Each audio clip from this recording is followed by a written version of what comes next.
Enlightened poetry के segment में ये कविता कृष्णा जी की सुने, उसका आनंद लें और उस पर दो चार बातें उनका आनंद लें।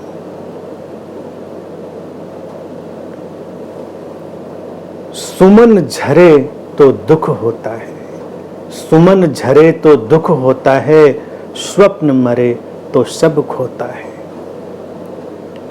तू क्यों रोता है, जो होना है वो ही होता है।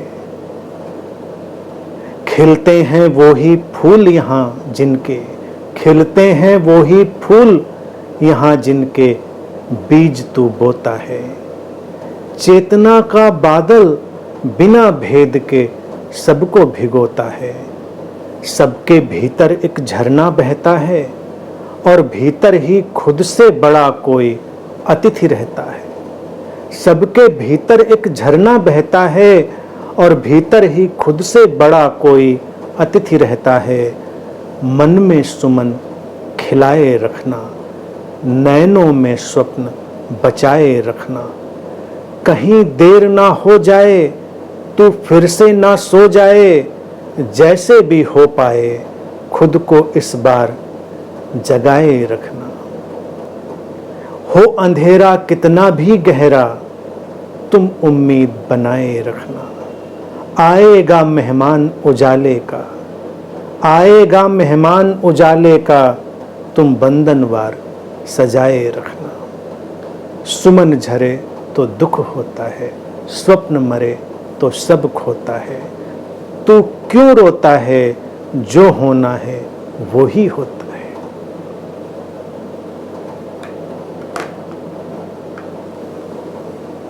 यह है जीवन का चक्र, यह है जीवन की व्यवस्था। इन शब्दों में उसी की अनुगूंज है। बाहर फूल खिलते हैं और हर खिलने वाला फूल बिखरता है, हम जानते हैं, लेकिन फिर भी फूलों को, उन सुमनों को खिलने में हम सहायता देते हैं। दुख होता है, होने दो। जो फूल खिलता है बिखरता है। ऐसे ही हमारे भीतर स्वप्न भी फूलों की तरह आते हैं और जाते हैं। फूल खिलते हैं तो दूसरे भी उगाते हैं, लेकिन अगर हमारे भीतर के सपने मर जाएं, हमारे भीतर के स्वप्नों का अंत हो जाए तो सब खो जाता है। इंसान एक बृहत्तर स्वप्न से जी रहा है। इंसान के प्राणों ने, इंसान के अंतरतम ने एक बड़ा सपना देखा है जीवन का, उससे ही वो जी रहा है। जब जीवन का कोई बड़ा बृहत्तर सपना नहीं रह जाता तो व्यक्ति जिंदा लाश हो जाता है। जब उसके भीतर उसके प्राणों को पुकारने वाला कोई सपना नहीं रहता, तभी व्यक्ति आत्मघात में जाता है, अवसाद में जाता है, बिखराव में जाता है। इसीलिए जीवन के द्वैत को स्वीकारें, देखें और जीवन के बड़े सपने को, उस अद्वैत से लयबद्ध होने के सपने को देखें, उसमें जाने की तैयारी करें। रोने से कोई फायदा नहीं, यहां वही होता है जो होना होता है।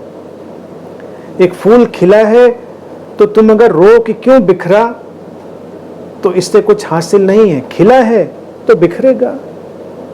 जब खिला तब उसके साथ जियो, तो जब बिखरेगा तो तुम्हें रोने की जरूरत नहीं पड़ेगी। लेकिन तुम जब फूल खिलता है तो उसके साथ खिलते नहीं।